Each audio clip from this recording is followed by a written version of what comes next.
हमारे चैनल को सब्सक्राइब करें और वीडियो सबसे पहले अपने मोबाइल पर पाने के लिए बेल आइकन को दबाएं।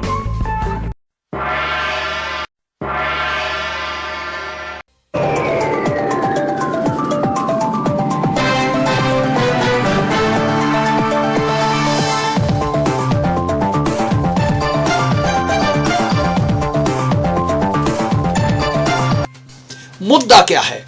आज हम बहस करेंगे कानून व्यवस्था के मुद्दे पर, क्योंकि कानून व्यवस्था ही 2022 के चुनाव में मुख्य मुद्दा बनने जा रहा है। क्योंकि विपक्ष के पास लंबी फहरिस्त है उन आपराधिक गतिविधियों की, आपराधिक घटनाओं की जो भाजपा सरकार में घटित हुई हैं। आज बहस में भाग लेने के लिए हमारे साथ हैं भाजपा के नगर अध्यक्ष विकास पांडे और समाजवादी पार्टी के जिला मंत्री राघव दत्त मिश्रा। तो शुरू करते हैं, मुद्दा क्या है? विकास पांडे, शुरू करते हैं आपसे।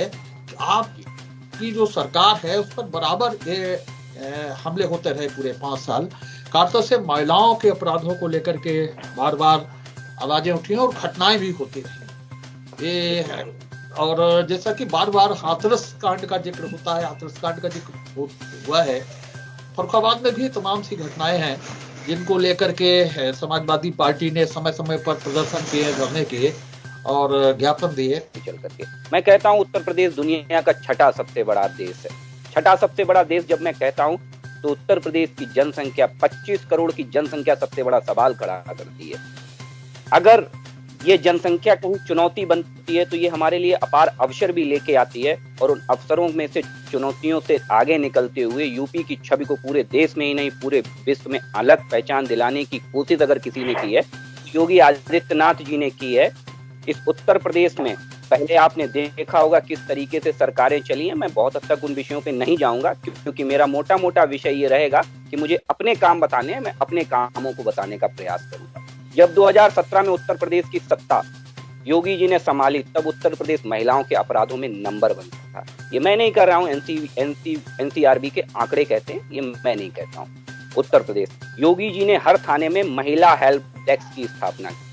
हर थाने में महिला हेल्प डेस्क के साथ साथ एंटी रोमियो दल का गठन किया, जिसकी वजह से आपने देखा होगा कि कई बार कॉलेज आने जाने वाली छात्राएं, बच्चियां मनचलों की वजह से स्कूल छोड़ दिया करती थी। उनके माता पिता विवश हो जाया करते थे कि जल्दी शादी कर दें बच्चियों की, लड़ने की स्थिति में नहीं होते थे। लेकिन आज वो भूतकाल की बात हो गई। आज मनचलों की वजह से कोई किसी भी प्रकार की हमारी बच्चियां स्कूल नहीं छोड़ रही हैं। तो ठीक है, भाषण तो बड़ी किताबें छपी आपके यहाँ सूचना विभाग की, वो ठीक है, लेकिन स्थिति ये है कि अपराधों की भी लंबी फहरिस्त है।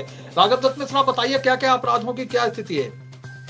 देखिए भाई साहब, सर्वप्रथम तो भारतीय जनता पार्टी के व्यक्ति प्रवक्ता जी ने जो बताया कि NCRB के आंकड़ों में उन्होंने अभी देखा है कि पहली सरकारें नंबर 1 थी, तो मैं उन्हें ये बताना चाहता हूँ आंकड़ों को वो दोबारा से देखें। और आंकड़े देखेंगे तो अभी 4 साल तक के जो आंकड़े हैं उसमें महिलाओं के अपराधों की संख्या 6000 बढ़ चुकी है। मैं आपको रिटन स्क्रीनशॉट भेज दूंगा, ठीक है। उसके बाद अभी 6 महीने बाकी है।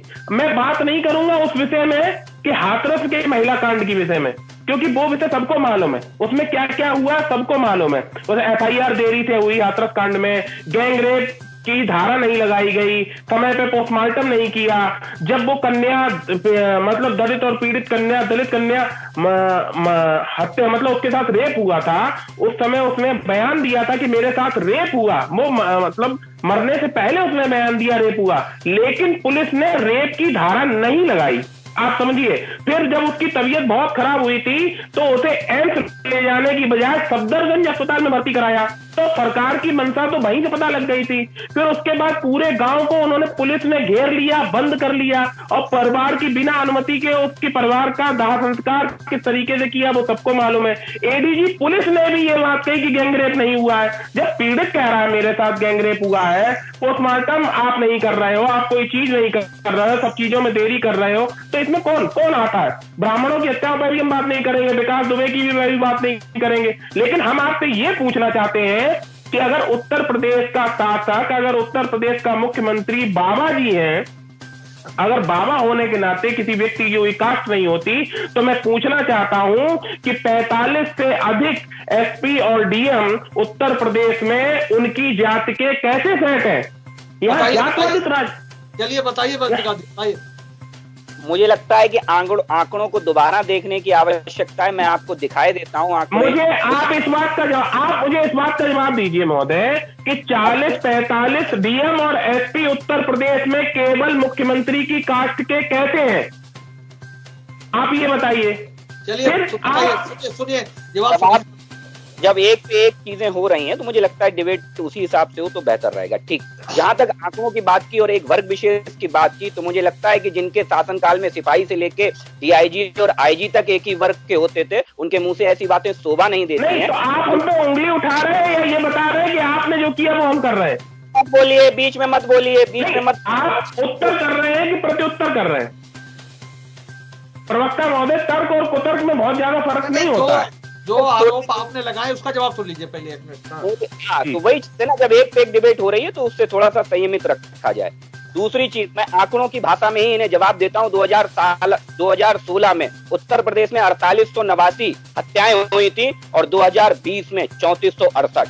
कितना बड़ा अंतर है, ये भी मैं नहीं कह रहा हूँ, एनसीबी के आंकड़े। और आप अगर देखें तो एनसीआरबी की वेबसाइट पे मिल जाएंगे, आप देख लेना। और आपके एनसीआरबी के आंकड़े हो सकता मेरी समझ में ना आए, लेकिन मैं अच्छा होता क्या है, मैं आपकी बात तो सुन रहा हूँ, लेकिन मैं ये पूछना चाहता हूँ, क्या आप उसी पार्टी उसी संगठन के व्यक्ति हैं जहां तक डिप्टी सीएम ये कहता है कि हमें आंकड़ों में कोई मतलब नहीं, आंकड़े झूठे होते हैं, और आप एक तरफ हमें ये बता।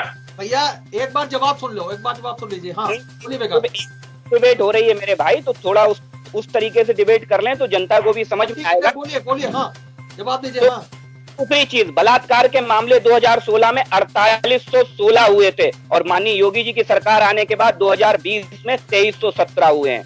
बलवा दंगा, जिसे दंगाइयों की सरकार चलाई थी पिछली सरकारें, 8000 से भी ज्यादा दंगे हुए थे और हमारी सरकार में छुटपुट घटनाएं भी नहीं हुई हैं दंगों के मामलों में।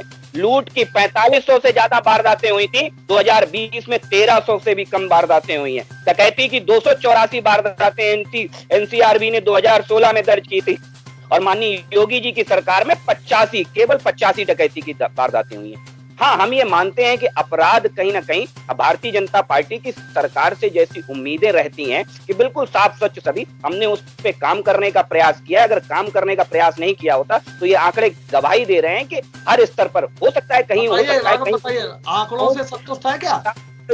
देखिए सर्वप्रथम तो मैं कहना चाहता हूँ, आप उसी सरकार के प्रवक्ता हैं जिस पर सरकार के डिप्टी सीएम यहाँ फर्रुखाबाद में आके ये कह गए कि आंकड़े झूठे होते हैं। फिर भी आपने हमारे आंकड़ों पर जो प्रश्न चिन्ह उठाया है, मैं अब जवाब सुन लीजिए ना, अब आप जवाब सुन लीजिए महोदय, जवाब सुन लीजिए महोदय, जवाब सुन लीजिए। हमारे आंकड़ों में जो प्रश्न चिन्ह उठाया उसका मैं आपको जवाब देता हूँ। दंगा जो पार्टी कराती थी आज वो शासन में है, तो दंगा कैसे होगा, है ना? दंगा कराने वाली पार्टी शासन में है तो वो दंगा कैसे होगा? फिर आप कह रहे हैं लूट की घटना है महोदय, मैं आपको बताना चाहता हूँ कि देवरिया में पुलिस को दंपति की आधा जला शरीर मिला, उस आधे जले शरीर में पत्नी के साथ रेप भी मिला। देवरिया की घटना है और मैं ज्यादा पुरानी नहीं, अभी 1 हफ्ते पुरानी घटना है। और मैं घटना बताता हूँ लूट की। सीतापुर में ट्रिपल मर्डर केस हुआ, एक व्यापारी की हत्या हुई केवल उसके घर के सामने से, और उसकी पत्नी को उसके बच्चे की भी हत्या कर दी गई। कोतवाली से चंद कदम की दूरी पर थी ये वारदात। इस विषय में आप क्या कहेंगे? अब आप तीसरी घटना पे आ जाइए। सरकारी अधिकारी, सुनिए, सरकारी अधिकारी चंदौली ARTO चेकिंग के दौरान उन पर गंभीर हथियारों से हाथापाई और प्रहार हुए। इस विषय पे आप क्या कहेंगे? अब आप एक और विषय पे आ जाइए। आपके जनप्रतिनिधि ही उस स्थिति में आज है, आपके जनप्रतिनिधियों के बारे में आपको जानकारी नहीं होगी, लेकिन मऊ के विधायक श्री राम सोनकर ने अपने साथियों के साथ लखनऊ के TSI को और होमगार्ड पर हमला कर दिया। ये घटना लखनऊ में खूब चर्चित रही, आपको नहीं पता होगी। चलिए ठीक है, बताइए। हाँ। बताएं इस विषय में। हाँ भाई साहब, मुझे लगता है कि पूरा उत्तर प्रदेश 25 करोड़ लोग और लगभग 75 से ज्यादा जिले हैं उस उत्तर प्रदेश में, तो मुझे लगता है समाजवादी पार्टी के चश्मे से उत्तर प्रदेश नहीं देखा जा सकता है। उसका कारण है कि जिनके यहाँ महिलाओं से बलात्कार पीड़ितों को मंत्री पद से सुशोभित कर दिया जाता था, और हमारे यहाँ तो आपको कुलदीप सेंगर याद है, जमानत तक के लाले पड़े हुए हैं, आज भी जेल में सड़ रहे हैं। तो ये फर्क है बेसिकली सरकार चलाने का समाजवादी पार्टी का और भारतीय जनता पार्टी का नजरिया।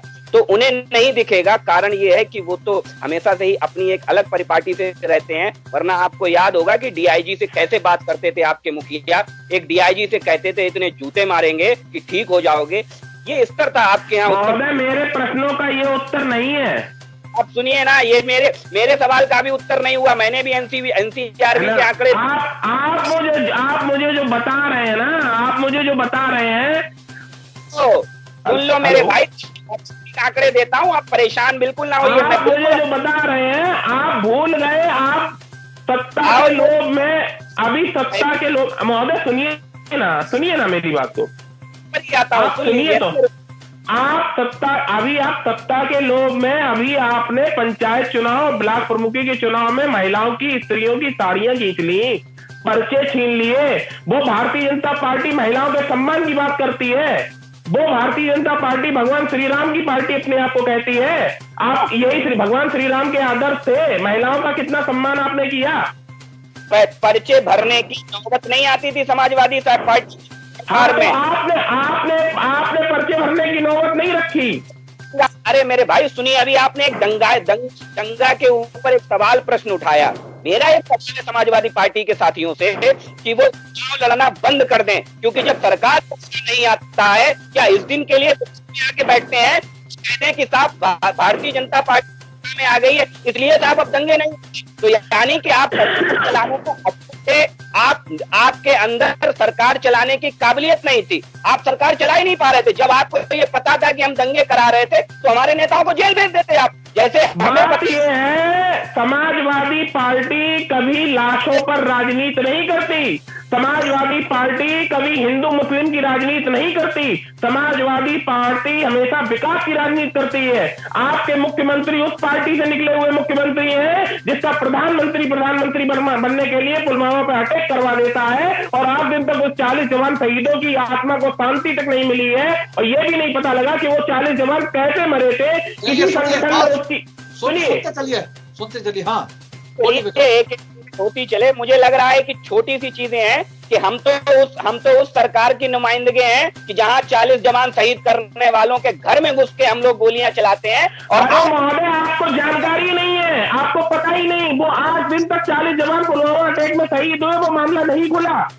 डिबेट है, सुनिए इसे, एक डिबेट है, मेरा अनुरोध है, सुनिए। आपको नहीं जानकारी है, आपको नहीं जानकारी, वो मामला अभी तक नहीं खुला है। आप बताइए कौन से संगठन में मैं पत्रकार महोदय, मैं भाजपा प्रवक्ता से पूछना चाहता हूं, अगर वो खुल गया है तो हमें बताएं कि 40 जवान जो शहीद हुए उसमें कौन से आतंकवादी संगठन का हाथ था, बताएं। चलिए बताइए। भाई साहब, आप जो सर्जिकल स्ट्राइक हुई थी वो किन्हीं कारणों से ही हुई थी, ऐसा नहीं है भाई साहब। बहुत सी चीजें सरकार की सुरक्षा। वाह भाई वाह। सरकार आप उस आतंकवादी संगठन का नाम बताएं जिसके कारण हमारे देश के 40 जवान शहीद हुए, और जिन जवानों की शहादत पे भारत के प्रधानमंत्री ने दोबारा शपथ ले ली, उनकी राजनीति कर ली उनकी लाशों पर। आइए कौन सा आतंकवादी संगठन है? हाँ बिल्कुल टहलिया, आप बताइए कौन सा आतंकवादी संगठन था। आप जब ये बात नहीं पता लगी, बीच में बोलेंगे तो नहीं आपको सुनाई देगा। मुझे लग रहा है अधीर मत होइए। एक एडिटर महोदय, एडिटर महोदय अनुरोध है कि थोड़ा सा इनसे कहिए धैर्य रखिए। ठीक, जिन अगर उस पर सर्जिकल स्ट्राइक नहीं की थी, सर्जिकल स्ट्राइक होने के बाद आपको प्रमाण चाहिए। आपको किसके प्रमाण चाहिए? सर्जिकल स्ट्राइक के प्रमाण चाहिए। आपको इस बात के प्रमाण नहीं चाहिए। तो ये मानने का काम चाहिए। मैं आतंकवादी संगठन का नाम पूछ रहा हूँ, मुझे कोई प्रमाण नहीं चाहिए। भारत में आतंकवादी गतिविधियों में कोई भी घटना होती है तो कोई ना कोई आतंकवादी संगठन निकल के ये कहता है ये घटना मेरे संगठन के द्वारा हुई है। चलिए सुनिए, पूरी बात सुनिए भाई, पूरी बात सुनिए। हाँ, पूरी बात सुनिए। हाँ विकास बोलिए। मुझे लगता है कि समाजवादी पार्टी के प्रवक्ता पूर्वाग्रह से ग्रसित हैं, क्योंकि सुनना इन्हें आता नहीं है, और जब इन्हें आईना दिखा, बीमारियों की ज्यादा जानकारी है तो हो सकता पूर्वाग्रह से आप ग्रसित हो, हमें तो नहीं मालूम। सुनो हमें बीमारियों की जानकारी नहीं है। अरे सुन लो भाई, सुनो भाई, सरकार क्या कह रही है। हाँ शांति हार का प्रतीक होती है। मेरे भाई आप ये समझ लीजिए, आपकी अकुलाहट ये बता रही है कहीं ना कहीं कुछ गड़बड़ है। 2022 में सरकार बना रहे हैं। आप सुनिए मेरे भाई, सुन लीजिए, धैर्य से सुन लीजिए। एक पे एक डिबेट है। मुझे लगता था कि नीचे से बैठ के डिबेट करूंगा तो ठीक होगी, लेकिन मुझे नहीं लगता है कि वो डिबेट ठीक होने वाली है। छोड़िए, पहली चीज, पुलवामा हमले के बाद हमने सर्जिकल स्ट्राइक की, और हम सर्जिकल स्ट्राइक करने वाली पार्टी के नुमाइंदगे हैं, और आप उस पार्टी के नुमाइंदगे हैं जो उनके साथ खड़ी होती है, जो सर्जिकल स्ट्राइक का साक्ष्य मांगते हैं, जो ये कहते हैं कि पूरे देश को साक्ष्य चाहिए। तो मुझे लगता है कि ये बेसिक और बुनियादी फर्क है। दूसरा चीज, बात हो रही थी उत्तर प्रदेश में अपराधों की। मुझे लगता है कि उसी बिंदु पर रही है। बिल्कुल ठीक बात है, क्योंकि अपराध पे समाजवादी पार्टी कभी बात नहीं करेगी, क्योंकि अपराधियों के समाजवादी पार्टी का हाथ सदैव अपराधियों के साथ, साइकिल की सवारी सदैव अपराधियों ने की है। ये पूरा उत्तर प्रदेश जानता है। अन्यथा जिस पार्टी में कभी समाजवाद होता था, तो अपराधवाद कैसे हावी होता चला गया। अतीक अहमद हो, चाहे कोई भी व्यक्ति हो, इस तरीके से अपराधियों को समाजवादी पार्टी ने किया था। दूसरी चीज, मैं एक बात कहना चाहता हूँ, अभी आपने फर्रुखाबाद की सुरक्षा व्यवस्था को लेकर के सवाल, क्योंकि हमारे शहर की डिबेट है, मैं इस विषय को आपके माध्यम से अवश्य उठाना चाहता हूँ। आपने देखा होगा 2017 से पहले, या हमारी सरकार आई उससे पहले, इस फर्रुखाबाद में एक चलन चलता था कि जूते पहन लीजिए, पैसे मत दीजिए, पेट्रोल भरवा लीजिए और गाली दीजिए और निकल जाइए। आप कपड़े खरीद लीजिए, टाइट कपड़े हैं, कैसे कपड़े हैं, आराम से कपड़े वहीं चेंज करिए, वहीं पहनिए, और दुकानदार से कहिए कि चलिए लिख लेना खाते में, और वो पैसे दुकानदार बेचारा भूल जाए। ये चलन फर्रुखाबाद में ये चलन खत्म हुआ है। और कब खत्म हुआ है ये आपको भी मालूम है, हमारी सरकार आने के बाद ये चलन फर्रुखाबाद में खत्म हुआ है। अपराधियों की बात करें तो कभी आपको याद होगा कि कायमगंज के रोडों पे रात 8 बजे के बाद जाना मुश्किल होता है। मेरा भी कायमगंज में, हमारे घर वाले ये कह देते थे रात में मत आना गांव से वापस। मेरे घर वाले स्वयं मुझसे ये कहते थे, कभी निकलिए जो जखमई दरवाजे से आगे आप निकलिए रोड पर, तो वहां जाना मना होता था, मना कर देते। दुकानदार कह देते थे भैया अब इतनी रात में मत जाइए, कहीं लूट हो जाए, कहीं कुछ हो जाए।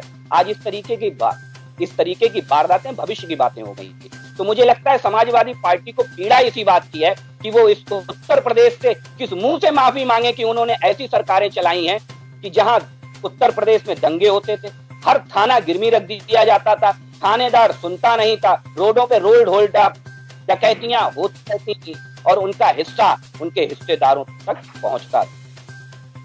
बताओ,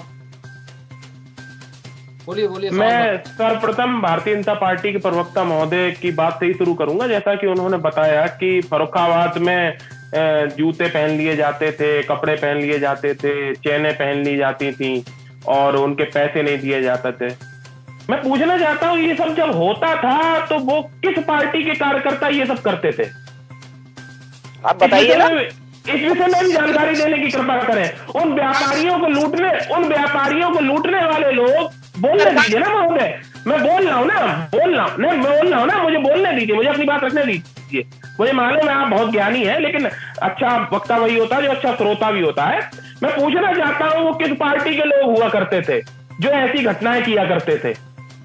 उस समय 2012 से 2017 तक जब माननीय अखिलेश यादव जी की सरकार रही, तो ऐसी घटनाओं पर कमान तब से लगी थी। कमान 2017 से नहीं लगी है। और मैं आपको देखिए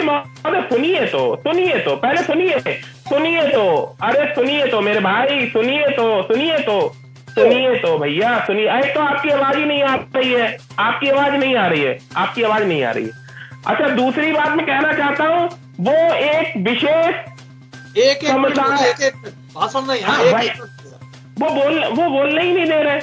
तो ये सब चीजें भारतीय जनता पार्टी के चलन से शुरू हुई थी, और भारतीय जनता पार्टी के ही लोग और भारतीय जनता पार्टी के कार्यकर्ता फर्रुखाबाद में किया करते थे।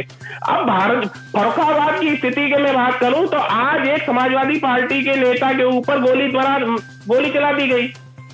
लॉ एंड ऑर्डर की आपको तो पता ही नहीं होगी, क्योंकि भाजपा को नहीं पता है क्या होता है। फतेहगढ़ में एक सरासर एक इंस्पेक्टर पे आरोप लग रहे हैं कि एक समुदाय विशेष के होने के कारण एक समुदाय विशेष को छूट दी जा रही है, लेकिन आपको नहीं पता होगा। अच्छा, मैं ये नहीं समझ पा रहा हूँ कि भू माफियाओं का आकलन नहीं। एक क्वेश्चन मेरा था कि भू माफियाओं, जवाब सुनिए। हाँ, मेरा मुकदमे में नामजद है तथाकथित समाजवादी पार्टी के नेता ऐसे ही नेता है समाजवादी पार्टी में जिनके ऊपर हत्या के आरोप लगे हैं, जो हत्या के आरोप अच्छा मतलब किसी के ऊपर अगर मुकदमा दर्ज है, नहीं अगर किसी के ऊपर मुकदमा दर्ज है तो आप लोग क्या उसे गोली मरवा दोगे? किसी के ऊपर मुकदमा दर्ज है तो कोर्ट का काम है ना, कोर्ट काम करेगी अपना। अरे भैया मेरी बात तो सुनो, किसी के ऊपर मुकदमा दर्ज है तो कोर्ट को फैसला करने दो ना, कि आप गोली मरवा दोगे, आपकी सरकार गोली मरवा देगी।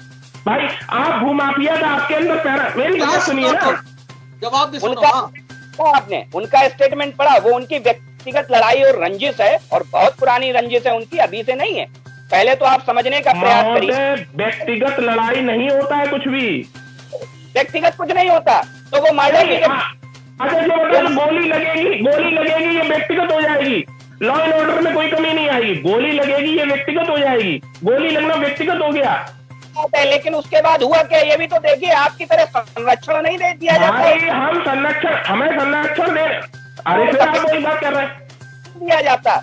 उत्तर प्रदेश में माफियाओं, सफेद पोशों को संरक्षण नहीं दिया जाता। अब उनकी संपत्ति नीलाम की जाती है। अब दंगाइयों की संपत्ति उस उत्तर प्रदेश में नीलाम होती है। अब उन्हें वोट बैंक की चिंता करके उनकी संपत्ति को बचाया नहीं जाता है उन्हें, अब दंगाइयों की संपत्ति नीलाम करके और उनसे वसूला जाता है। अब उन्हें संरक्षण नहीं दिया जाता है। अच्छा अब मैं छोटी सी एक बात पूछना चाहता हूँ। आपने जैसा कहा कि भूमाफियों को सजा दी जाती है, तो भूमाफियों का पैरामीटर आपकी सरकार में क्या है? जो पंचायत चुनाव में आपके विरोधी हुए उनके मकान का नक्शा निकाल लिया गया, उनका चुनाव बुलडोजर चढ़वा दिया गया। हमने नहीं देखा कि किसी भारतीय जनता पार्टी के कार्यकर्ता या किसी भारतीय जनता पार्टी के व्यक्ति का मकान का नक्शा ही नहीं, सारे नक्शे क्लियर थे। हमें आप ये नहीं, सुन लीजिए पहले, मैं पूछना चाहता हूं कि 5 कालिदास मार्ग पर मुख्यमंत्री आवास का क्या नक्शा पास है? उस पर कब बुलडोजर चलेगा ये बताइए मुझे आप। बुलडोजर इसलिए नहीं चला, बुलडोजर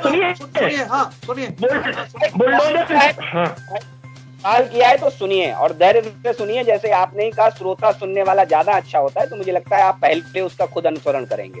पहली चीज, 5 कालिदास मार्ग आज से नहीं, बरसों बरस पुराना आवास है। तो मुझे लगता है कि पहले अखिलेश यादव को ये पहल कर लेनी चाहिए थी, लेकिन नहीं करी। किन कारणों से नहीं करी आपको बेहतर पता होगा। दूसरी चीज, मैं एक बात पूछना चाहता हूं समाजवादी पार्टी के प्रवक्ता से।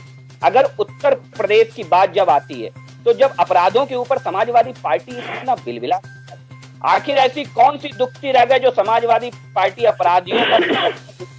अपराधियों को हमेशा पराश्रय देती रहती है। उत्तर प्रदेश में आज दंगाइयों की संपत्ति जब्त करने का कानून पहली बार बना है। किसने बनाया? माननीय योगी जी की सरकार ने। उत्तर प्रदेश में बंबई और दिल्ली की तर्ज पर आज कमिश्नरी प्रणाली लागू की गई है। किसने की? माननीय योगी जी की सरकार ने। और उत्तर प्रदेश में 5 लाख से लेकर 5,000 तक के इनामी बदमाशों में 135 लोगों को एनकाउंटर में, ऐसे अपराधियों को, ऐसे तथाकथित जो हैं वो दबंगई करने वाले गुंडों को उत्तर प्रदेश में ऊपर पहुंचा दिया गया है। चलिए शासनकाल आगे बोलिए। हाँ, मैं ये दावे से कह सकता हूं जो 135 एनकाउंटर में बात की है, उसमें माननीय मुख्यमंत्री की जात का कोई भी एनकाउंटर नहीं हुआ होगा। आप आंकड़े निकाल लीजिए और देख लीजिए ये किस तरीके की राजनीति है। पहले मुझे बोल लेने दीजिए, ये किस तरीके की राजनीति है मुझे तो नहीं समझ में आ रहा। फिर आप ये कहते हैं कि आप बहुत ही साफ सुथरी छवि के और साफ सुथरी सरकार चला रहे हैं। तो मैं आपसे बताना चाहता हूं, जनपद आगरा में भूमाफियों द्वारा एक प्रेमलता नामक पीड़ित महिला की जमीन कब्जा कर ली गई, और वो सब भूमाफिया, सुन लीजिए मैं साक्ष्य के साथ दूंगा पूरा प्रमाण, वो महिला की कहीं सुनवाई नहीं हुई, आज दिन तक सुनवाई नहीं हुई। वो महिला अपने आप को जमीन में उसने मिट्टी से दाब लिया, गर्दन केवल ऊपर ली।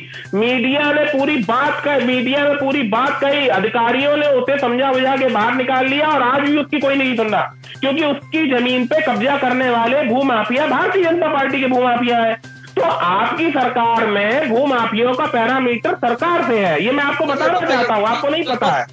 हाँ, मुझे लगता है समाप्त कर रहे हैं। हाँ, मुझे लगता है कि थोड़ा सा और पीछे जाने की आपको आवश्यकता है। हमारे फर्रुखाबाद और आपके फर्रुखाबाद में एक जगह है माधोपुर, और माधोपुर की कटरी में किन लोगों का कब्जा रहा है, वहाँ की ग्राम समाज और गौशाला की भूमि को, और कब उस कब्जे का है? अरे भैया सुनिए ना, कब उस कब्जे को मुक्त कराया गया है? अब करिए मत। आज किसका है? किसी का नहीं। आज वो गौशाला का कब्जा है। आज वहाँ गौशाला है। गौशाला उसी माधवपुर में एक बहुत बहुमूल्य जमीन पर भारतीय जनता पार्टी युवा मोर्चा के नेता का कब्जा है। आपको नहीं मालूम महोदय? अरे भाई साहब, कथित आंकड़े अपडेट करिए। ऐसे झूठे आरोप जाइए प्रदर्शन। आपने क्या रहे थे? क्या बातें करने के लिए आप झूठे आरोप मत लगाइए इस तरीके के। मैं अगर झूठे आरोप, सुनिए महोदय सुनिए प्रवक्ता महोदय, अगर मेरा आरोप झूठा है आप मुझ पर कोर्ट में कल मुकदमा कर दीजिएगा। सुनिए, पूरी बात सुनिए। आप पूरी बात सुनिए। उस गौशाला के ट्रस्टी हैं और ट्रस्टी होने के नाते उस जमीन हमने तो थोड़ा सा कहा, आप क्यों ट्रस्टी और हमें सब बताने दे लगे? मैं पूछ रहा हूँ आज किसका कब्जा है? भारतीय जनता पार्टी के लोग कब्जे की राजनीति कर रहे हैं की तरह। आपके जिला अध्यक्ष का वहाँ पे अवैध कब्जा रहा है समाजवादी पार्टी के। मैं आपको पूछना चाहता हूँ, आप बताइए, बीजेपी के सांसद लखनपाल शर्मा जानते हैं आप? भारतीय जनता पार्टी के, सुनिए महोदय सुनिए, भारतीय जनता, अगर आप सुनिए मेरी बात को, भारतीय जनता पार्टी के सांसद लखनपाल शर्मा को आप जानते हैं?